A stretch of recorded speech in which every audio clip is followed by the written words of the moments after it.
কোরআন শরীফের আয়াত, ইয়া নিসা আন-নবী লাস্তুন্না কা আহাদিম মিনান নিসা।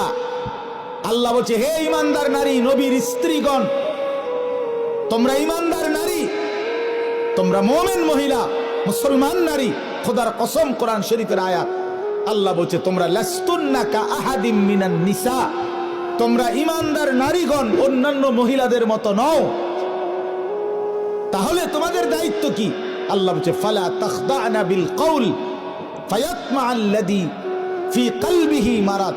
তোমরা কোনোভাবেই নরম সুরে, মোলায়েম সুরে, মিষ্টি কণ্ঠে কোন পর পুরুষের সাথে কথা বলো না।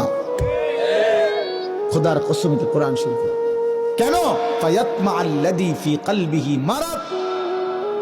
আল্লাহ বলে তাহলে যেই পুরুষগুলো অন্তরের মধ্যে লোভ আছে, কামনা বাসনা আছে, তো তারা তোমার ব্যাপারে লোভ করবে, আকর্ষণ করবে, মন্দ খারাপ চিন্তা ভাবনা। বেটির কথা যদি হয় এত সুন্দর, বেটি জানি কেরম সুন্দর, হ্যাঁ আমরা বললে বলবে হুজুর আর খারাপ চিন্তা না, খারাপ চিন্তা না, খারাপ চিন্তা। আপনাকে সতর্ক